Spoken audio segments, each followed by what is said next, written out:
Bismillahirrahmanirrahim. Assalamu alaikum my dear students. I am Shadad Wahid, your biology teacher, and we have started chapter number 10. और आज हम vertebrates की एक fascinating class discuss करने वाले हैं और उस क्लास का नाम है class Aves. When I was listening its pronunciation, तो मुझे दो किस्म की pronunciation मिली. उनमें से एक एव्स और बहुत से लोग इसे एविस भी बोलते हैं. So what ever you like, right. इनमें कौन कौन सी प्रॉपर्टीज़ हैं, ये कैसे कैसे इवॉल्व हुई हैं, किस पीरियड में डोमिनेट किए हैं, ये सारी बातें पढ़ने के लिए let's move to the whiteboard. Yes my dear students, I am going to introduce you with this class. कि number 1, these are the most interesting group amongst all vertebrates. और इसके अंदर जो सबसे इंटरेस्टिंग फीचर है वो इसका diagnostic feature भी है, that is the presence of what feathers. तो सबसे इंटरेस्टिंग फीचर इसमें ये है कि ये रखते हैं क्या, फेदर्स, राइट. अब फेदर्स क्या होते हैं, कितनी किस्मों के हो सकते हैं, इनको हम अगले किसी पॉइंट में डिस्कस करेंगे. अगर हम बात करें इनकी एवोल्यूशन की, राइट, यू नो कि हमारा कॉन्सेप्ट ये है कि चीज़ें पहले बहुत सादा थी और वक्त गुजरने के साथ साथ ये कॉम्प्लेक्स होती चली गई, राइट. और अब आप इस पर्टिकुलर इमेज को देखें, इसमें आप लोगों को एक एवोल्यूशनरी ट्री नज़र आ रहा है.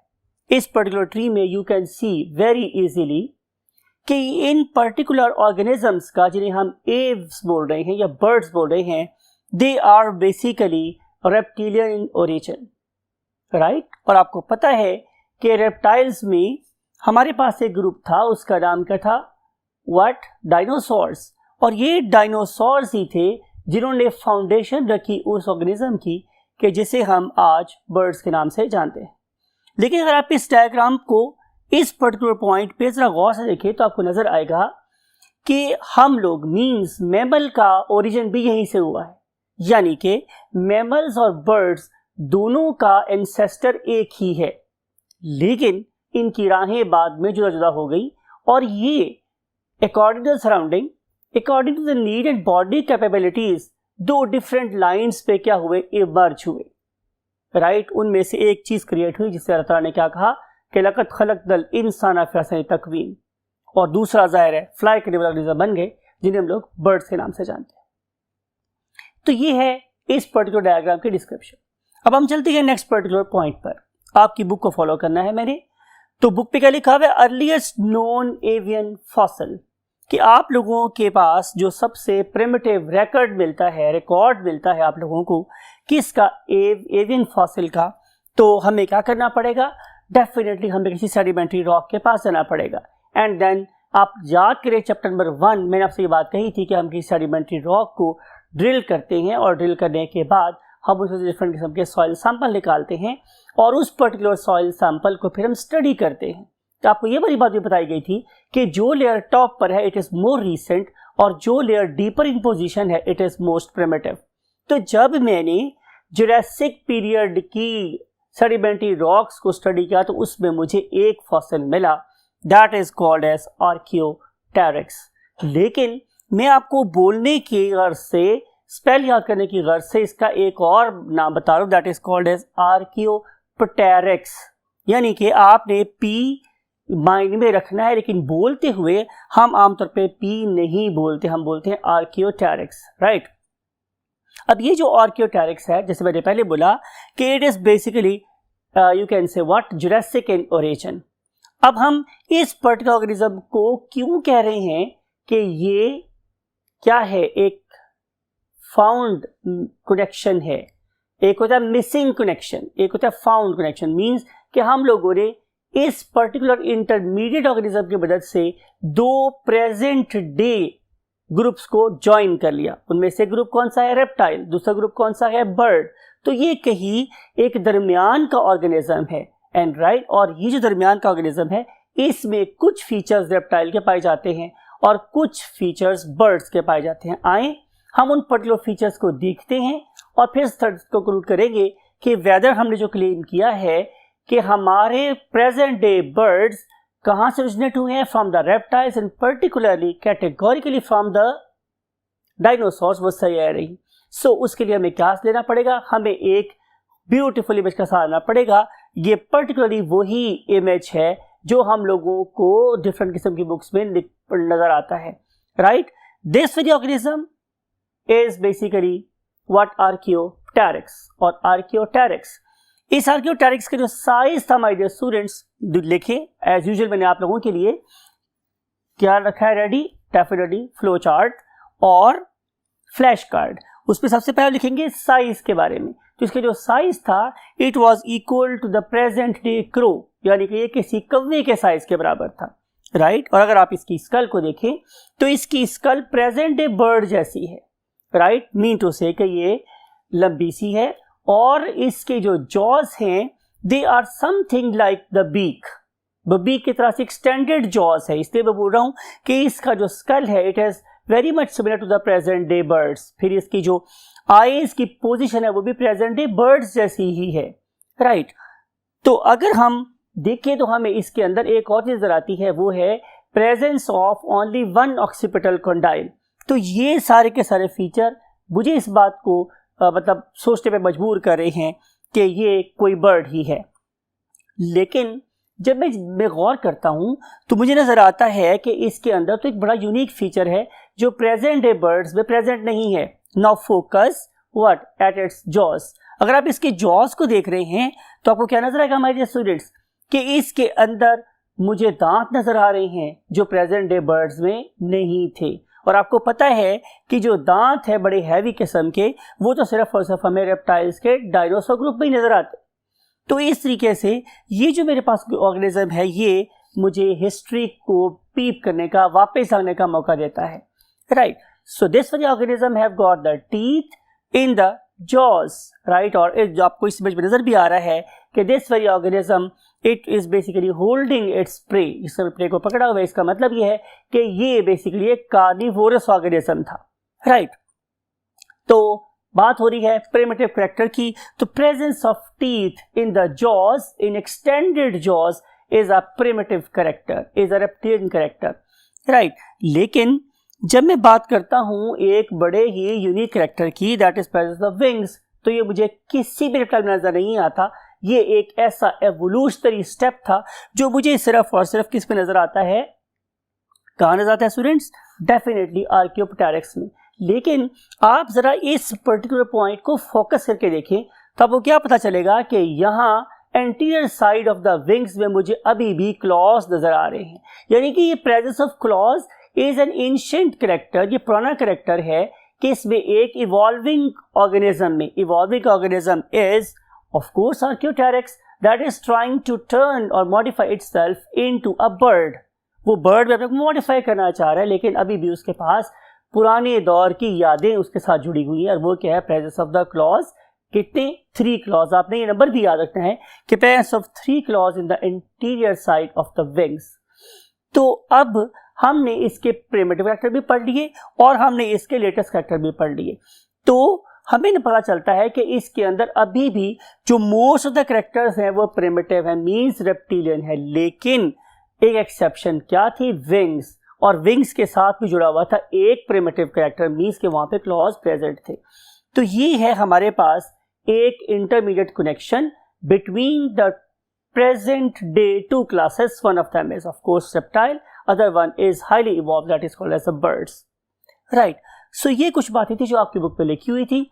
और अब हम चलेंगे अगले पॉइंट पे, that is the characteristics of the birds. So let's move to the second half of the board.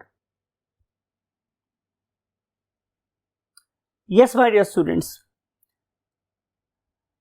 जैसे मैं अक्सर बोलता हूँ, मुझे है हुक्म अज़ा ला इलाहा इल्लल्लाह कि मैंने आपकी बुक को ही फॉलो करना है और हम कोशिश करेंगे कि आपकी बुक को ही लेके साथ चल रहे हों। तो सबसे पहला पॉइंट जो बुक में लिखा हुआ है that is the body, right. तो कैसी बॉडी होती है हमारे बर्ड्स की? तो आंसर इज कि जो बॉडी है वो बेसिकली कैसी है, streamline.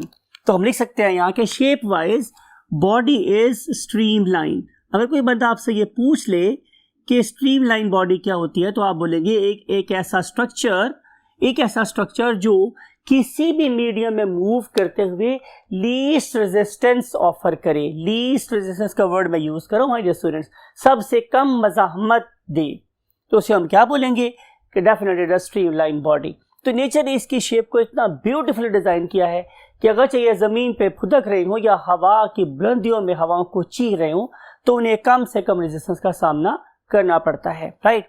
So this is the meaning of what streamline body. आप इसे कह सकते हो it is also something like a spindle. और आपको पता है स्पिंडल क्या होता है कि वो आगे वाली साइड से और पीछे वाली साइड से पतला होता है और दरमियान से कैसा होता है, मोटा। तो यही शेप हमारे इस बर्ड की भी नजर आ रही है। फिर अगर मैं इसके बॉडी के पार्ट्स की बात करूं तो look at this very image. आपको नजर आ रहा है कि यहाँ पे इसका एक डिस्टिंक्ट हेड है, फिर इसके पास एक डिस्टिंक्ट क्या प्रेजेंट है, नेक। फिर उसके बाद third part that is called the trunk, also called as a main body, that is bearing basically the various body organs. और फिर अगर एंड पे आ जाता है इसका last part that is the very important in the terms of balance, that is called as a tail. तो इससे कितने पार्ट्स हो गए students, 4 parts, head, neck, trunk and tail. तो आइए हम इनके पार्ट्स लिख भी लेते हैं। तो नंबर 1 जो हमारे पास पार्ट है that is called as head, other one is called as neck। मैंने एक वर्ड यूज किया था, आपको याद होगा, डिस्टिंक्ट। एक डिस्टिंक्ट नेक है और फिर उसके बाद प्रेजेंट है हमारे पास उसकी trunk, that is a main body, and the last thing is called as the balancing organ of the organism, that is called as a tail। तो ये हैं मेरे पास इसकी बॉडी के कुछ parts. Now we want to move to the next group, sorry next you can say point in your book, और वो क्या है, थर्मोरेगुलेशन। आपको याद है कि मैंने कल आप लोगों से डिस्कस किया था क्लास रेप्टिलिया के बारे में और हम लोगों ने उसके बहुत सारे फीचर्स की बात की थी कि उन पर्टिकुलर फीचर्स ने इन ऑर्गेनिजम्स को परफेक्ट लैंड ड्वेलर्स बना दिया था, लेकिन उनके अंदर अभी भी एक बहुत बड़ी खामी मौजूद थी। वो क्या थी आपको याद है, एक्सेलेंट, आप बिल्कुल सही बात कर रहे हैं। हमने बात की थी उनके टेम्परेचर को रेगुलेट ना करने की मजबूरी, राइट, मींस कि they were unable to regulate their body temperature. और मैंने आपको बोला था कि उनकी पार्टी का नाम है JJON, मींस कि जरा जिते ओदे नाल, मींस कि जैसा टेम्परेचर सराउंडिंग का होगा वो अपने आप को वैसा ही कर लेते हैं या हो जाते हैं, मींस जैसा देश वैसा बेस। लेकिन इस वाले केस में ऐसा नहीं है। These particular organisms they are excellent thermoregulatory organisms, means they are capable of carrying out thermoregulation, right. हम लिख रहे हैं व्हाट कि these organisms are basically warm blooded organisms. हम वर्ड यूज कर रहे हैं वार्म ब्लडेड। जब मैं वर्ड यूज करता हूं वार्म ब्लडेड, इसका मतलब ये है कि दीज ऑर्गेनिजम्स आर होम्योथर्म्स। इसके लिए हम एक और वर्ड भी लिख सकते हैं and that very organism is called as endotherms. जब मैं वर्ड यूज करता हूं एंडोथर्म, तो इसका मतलब यह है कि इन ऑर्गेनिज्म के बॉडी में अपनी सफिशिएंट हीट प्रोड्यूस हो रही है। Inside they are hot from inside, right? And now we want to jump to the next you can say point, that is called the limbs.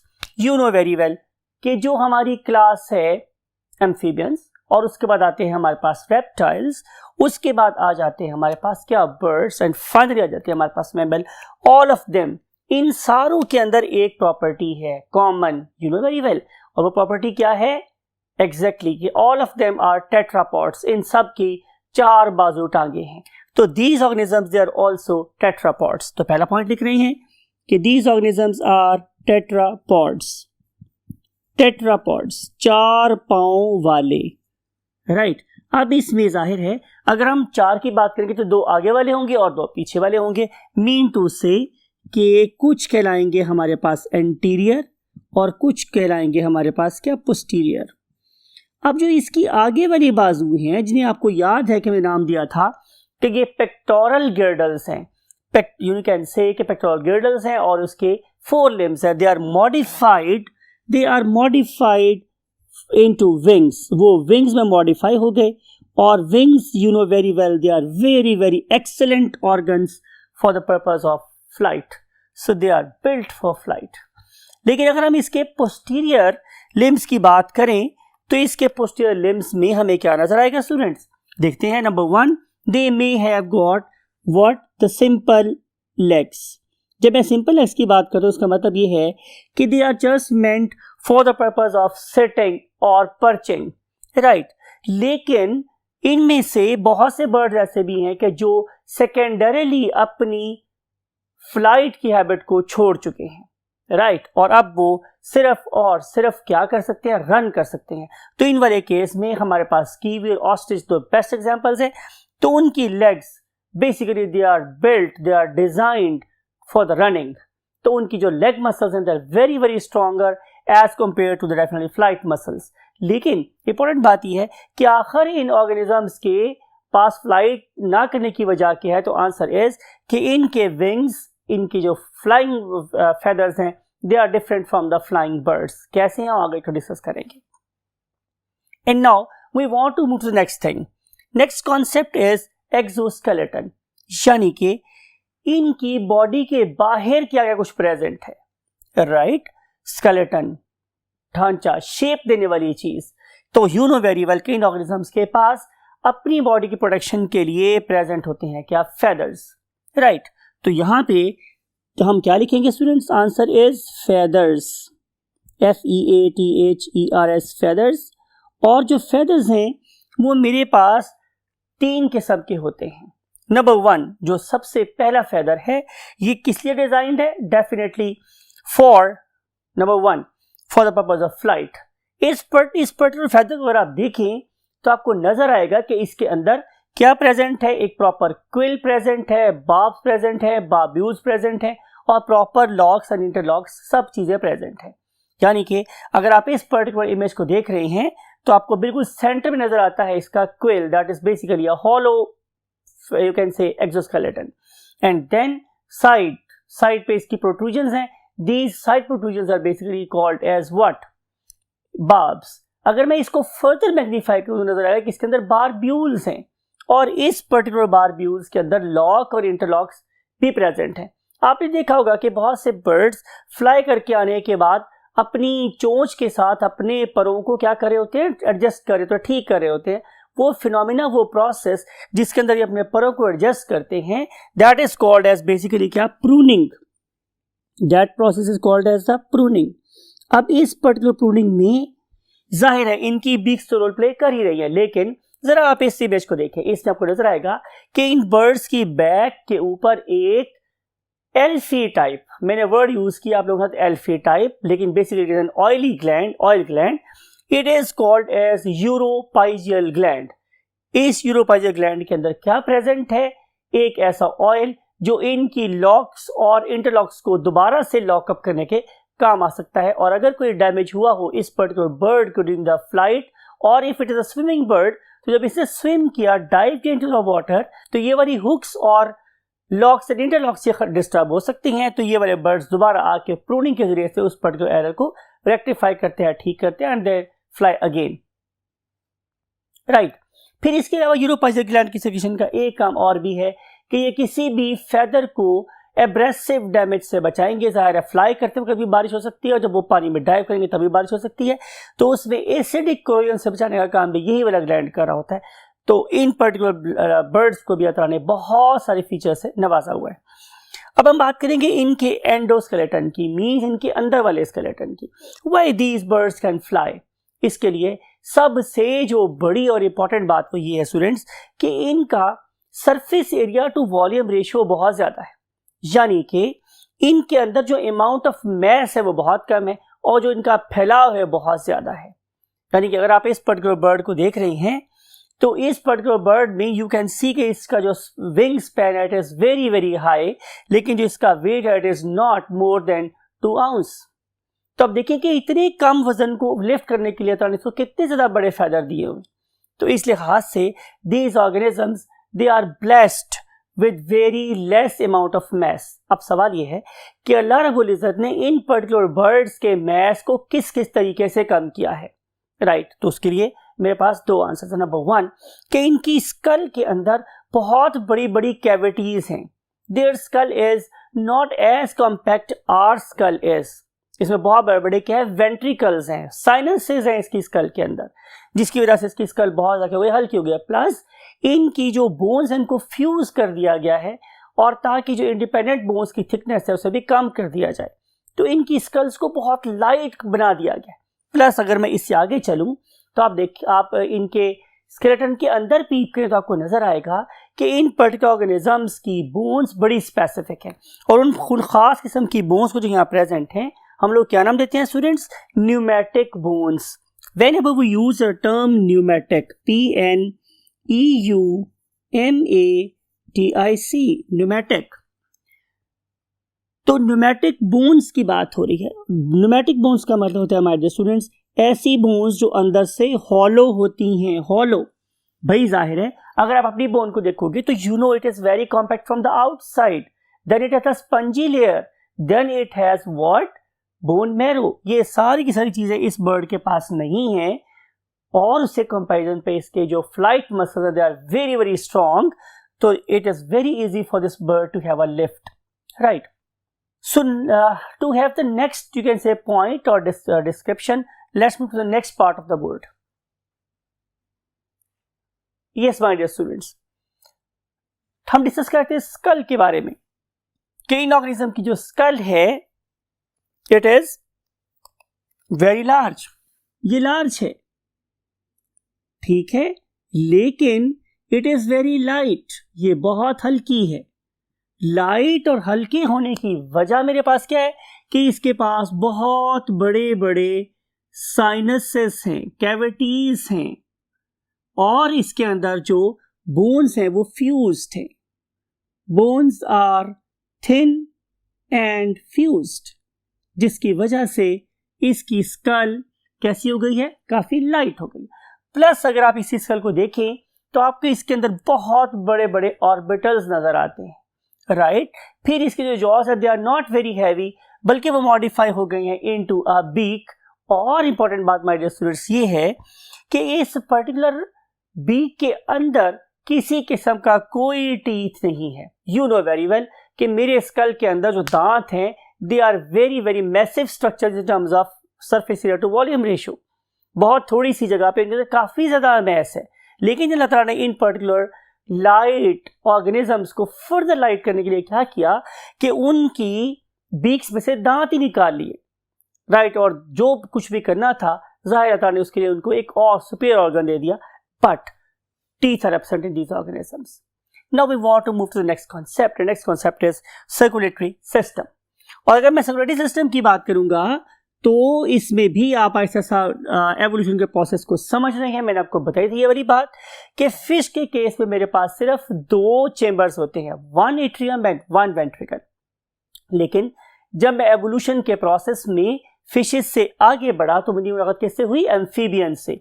तो ये जो हमारे मोहतरम एम्फीबियन साहब थे इनके पास क्या हुआ कि 2 एट्रिया बन गए, लेकिन वेंट्रिकल अभी भी एक ही रहा। लेकिन जब मैं एक स्टेप और आगे बढ़ा और मेरी मुलाकात किसी रेप्टाइल से हुई तो मुझे पता चला कि भाई उसके अंदर 2 एट्रियम तो है ही, लेकिन उसके साथ साथ अब इंटर वेंट्रिकुलर सेप्टम भी डेवलप होना शुरू हो गया, और इवेंचुअली क्रोकोडाइल्स के जाकर तो ये बिल्कुल परफेक्टली कंप्लीट हो गया। और हमारे पास एनिमल किंगडम में पहली मर्तबा प्योर ब्लड और इम्प्योर ब्लड बिल्कुल से क्या हो गए, सेपरेट हो गए। यही वाली बात यहां पर है कि they have got what, a perfect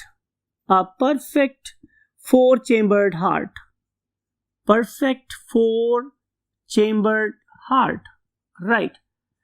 plus अल्लाह ताला की आप आर्किटेक्चर को देखें कि आप अपनी एफिशिएंसी को बढ़ाएं, लोड को कम करें, एफिशिएंसी को बढ़ाएं। यानी कि नेचर सिर्फ और सिर्फ हार्ट को एफिशिएंट नहीं कर रही, बल्कि वो डिस्ट्रीब्यूशन ऑफ ब्लड के लिए आर्टरीज और कैपिलरीज और वेन्स को भी एफिशिएंट करती चली जा रही। फॉर एग्जांपल अगर आप लोग इन ऑर्गेनिज्म को देखें तो unlike amphibians, unlike fishes, unlike reptiles, आप लोगों को यहाँ पे number of systemic arches, number of aortic arches, number of pulmonary arches बहुत रिड्यूस नजर आती है। यहाँ पे आप लोगों को सिर्फ और सिर्फ एक ही एओर्टिक आर्च नजर आती है, ओनली 1 और सिंगल एओर्टिक आर्च। और ये जो सिंगल एओर्टिक आर्च है it is basically present only on the right side. ये बड़ा इंपॉर्टेंट पॉइंट है जो आपने याद रखना है कि यहाँ पे सिर्फ और सिर्फ राइट एओर्टिक आर्च प्रेजेंट है, और अगर आप इसको और स्पेसिफिकली कहना चाहें तो बताएंगे कि इसमें राइट एओर्टा प्रेजेंट है और लेफ्ट एओर्टा प्रेजेंट नहीं होता। आगे चल के आप देखेंगे माय डियर स्टूडेंट्स कि इस पर्टिकुलर सिस्टम को और फर्दर सिंप्लीफाई करके नेचर ने क्या किया कि इनके जो रिप्रोडक्टिव ऑर्गन्स को भी कम कर दिया, राइट। तो इस लिहाज से डिस्ट्रीब्यूशन ऑफ ब्लड का काम और कम हो गया, इनके लाइट होने की एबिलिटी और ज्यादा इंक्रीज हो गई या बढ़ गई। Next point is respiratory system. इस पर्टिकुलर सिस्टम को हम बहुत डिटेल से चैप्टर नंबर 13 में पढ़ेंगे, लेकिन बाहर यहाँ पे भी कुछ बातें आपको बताना बहुत जरूरी है। सबसे पहली बात मेरे पास क्या है कि परहैप्स इस जमीन के फेस पे सबसे ज्यादा efficient respiratory system in organism का प्रेजेंट होता है। इन ऑर्गेनिज्म के रेस्पिरेटरी सिस्टम में क्या क्या चीजें प्रेजेंट होती हैं, आए हम उनके नाम लिखते हैं। नंबर 1, जो सबसे पहली चीज हमारे जो स्टूडेंट्स वो है लंग्स। डेफिनेटली इनके पास लंग्स आर प्रेजेंट, लेकिन ये लंग्स हमारे लंग्स ऐसे नहीं है। These lungs are not spongy, compressible like our lungs, बल्कि इनके जो lungs होते हैं they are very very rigid in structure, right? In rigid lungs के अंदर प्रेजेंट होती हैं बहुत ही स्पेसिफिक गैस एक्सचेंजिंग ट्यूब्यूल्स जिन्हें हम लोग नाम देते हैं पैराब्रोंकाई। क्या बोलते हैं स्टूडेंट्स इन्हें हम लोग? पैराब्रोंकाई। तो जो पैराब्रोंकाई हैं ये इनफैक्ट इन ऑर्गेनिजम्स के अंदर रेस्पिरेटरी एक्सचेंज सरफेसेस कहलाते। एक बात आपने और याद रखनी है, यू नो कि अगर मैं आप जिसे अल्लाह ताला बोल रहे हैं कि इंसान नफ़स तकवीन, अगर मैं आप लोगों की बात करूं तो हमारा रेस्पिरेटरी सिस्टम एक डेड एंड पे खत्म हो जाता है। It starts with the nose and it terminates at a blind end, and that very blind end is excellent, you know very well कि हम उन्हें alveolus का नाम देते हैं या हम उन्हें alveoli कहते हैं। That is a dead end of the respiratory system। लेकिन इन ऑर्गेनिजम्स के अंदर there is no dead end, इनके पास कोई dead end नहीं होता, no dead end, right। बल्कि नेचर ने क्या किया हुआ है, नेचर ने इनके लंग्स के साथ क्या लगा दी है, फर्दर एक्सटेंशंस लगा दी, राइट। तो इनके पास क्या प्रेजेंट होती हैं, इनके पास हैं present 5 pairs of air sacs.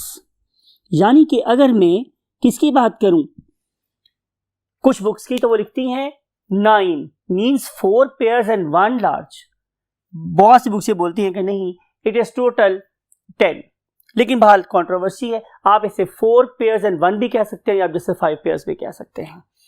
तो अगर आप इसे 4 pairs and 1 कहेंगे तो आप इसे 9 एयर सेक्स बोलेंगे, अदरवाइज आप इसे just 5 pairs of air sacs भी कह सकते हैं। आप इस पर्टिकुलर इमेज को देखिए तो हमने इसके ये प्रॉपर थ्योरी स्ट्रक्चर बनवाया हुआ है, और आप ओरिएंटेशन में इस ऑर्गेनिज्म को मूव होता हुआ देख सकते हैं और देख सकते हैं कि ये वाले सारे के सारे एयर सैक्स हमारी इस पर्टिकुलर बर्ड की बॉडी में कहाँ कहाँ है। कोई क्लेविकल के नीचे है, कोई थोरेसिक चैम्बर में है, कोई एब्डोमिनल रीजन में है, और कोई इवन एक्सटेंड करता हुआ इसकी बोन्स तक पहुंच गया। आपको याद होगा मैंने एंडोस्केलेटन में बोला था कि इनकी बोन्स भी न्यूमेटिक होती हैं। अब अगर आप लोग इस पर्टिकुलर डायग्राम को देख रहे हैं तो आपको नजर आएगा कि सबसे पहले ये फ्रेश एयर को इनहेल करते हुए सीधा सीधा इन एयर सैक्स में ले जाते हैं, ठीक है। अब अगर एक बर्ड हमारे ग्राउंड लेवल पर बैठा हुआ है तो इसके air sacs very much saturated oxygen से क्या है, रिच हैं। फिर उसके बाद क्या होगा कि ये वाले जो एयर सैक्स है they will begin to contract and they will force the air backward direction.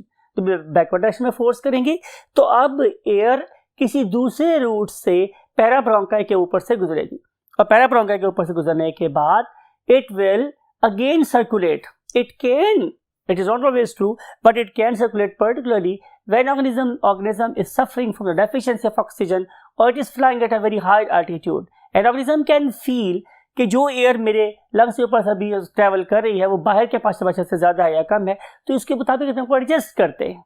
और इसलिए मैं एक वर्ड यूज़ करता हूँ या आपकी नज़र कर रहा हूँ, वो यह क्या था कि एक टर्बो सिस्टम लगवाया हुआ है। उस टर्बो सिस्टम के अंदर वो स्टेल एयर को भी बार बार यूज़ कर सकते जब तक कि उसका पार्शियल प्रेशर एटमॉस्फेयर प्रेशर से कम नहीं हो जाता। सो इस पर्टिकुलर ब्यूटीफुल सिस्टम की वजह से मैं बोल रहा हूँ कि असर तकवीम से भी शायद बेटर रेस्पिरेटरी सिस्टम हमारे इन बर्ड्स के अंदर प्रेजेंट होता है, राइट। तो ये तो कुछ बातें हुई आप लोगों के साथ रेस्पिरेटरी सिस्टम के बारे में। Now we want to move to the next concept that is called as a voice. ये ऑर्गेनिज्म कैसे बोलते हैं? रिमेंबर, आप लोगों की बॉडी के अंदर या मेरी बॉडी में क्या प्रेजेंट है? एक अंदर vocal cord, right, and that particular vocal cord is lying in the larynx.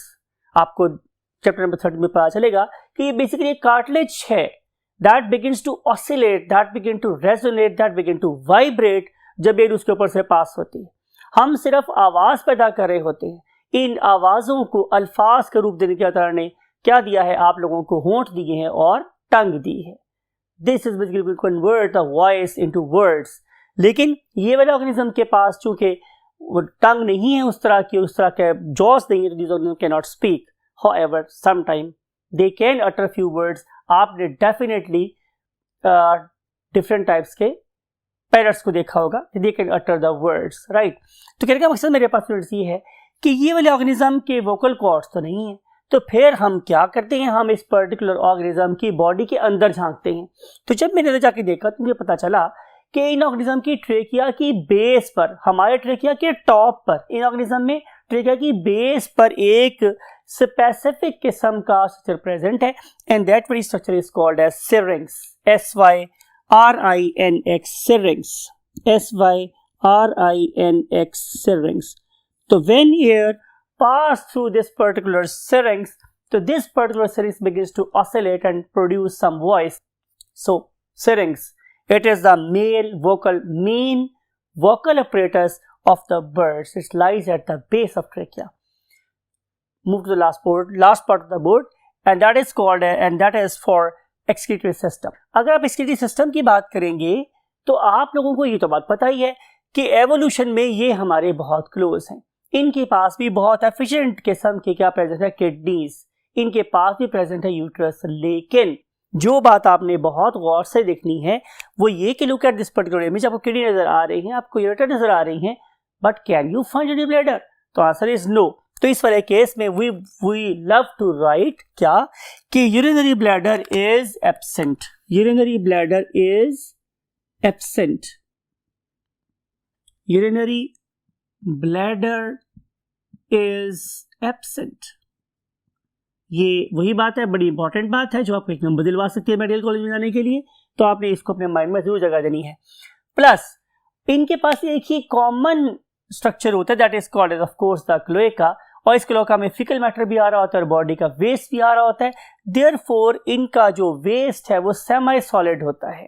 क्या होता है स्टूडेंट? सेमी सॉलिड वेस्ट होता है, और इसके अंदर फीकल मैटर भी प्रेजेंट होता है और यूरिनरी मैटर भी प्रेजेंट होता है। सेमी सॉलिड वेस्ट होता है इनका, सेमी सॉलिड वेस्ट, राइट।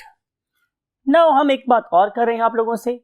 असल में ये गलत जगह पे प्लेस्ड है आपकी बुक में, लेकिन मुझे वही बात है, बुक को फॉलो कर रहा था, मैंने भी इसको यहीं पे लिख दिया। वो वर्ड क्या है? गिजर्ड। अब मैंने आपको याद होगा कि मैंने जब बीक पढ़ाई थी तो मैंने आपसे ये वर्ड कहे थे कि इनकी बीक में दांत नहीं होते। ये जो the teeth are main grinding apparatus.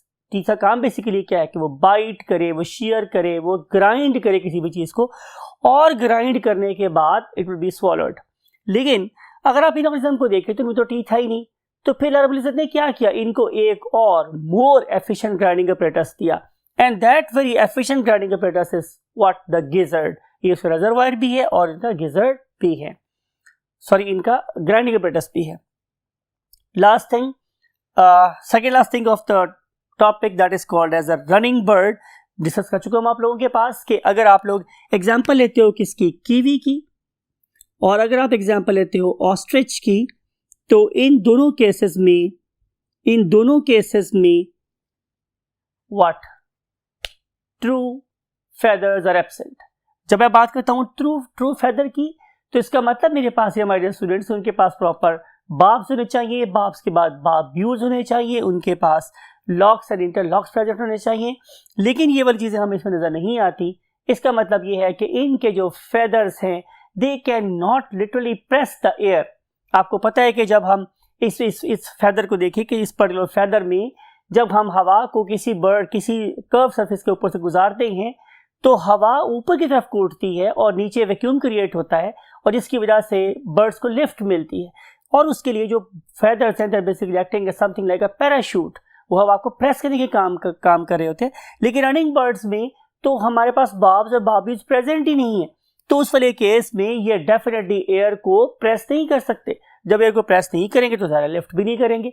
तो उन्होंने फिर अल्लाह ताला ने क्या किया, इनको एक बेटर सजेशन दी, वो ये कि इनके जो पेल्विक मसल्स हैं, I am going to write the word for you, that is the pelvic muscles. Whenever we use pelvic muscle, इसका मतलब है कि pelvic के muscles of the hip region, pelvic region, इसके muscles they are extraordinarily strong और इस particular group of muscles की वजह से this ostrich can run very fast, even faster than the man.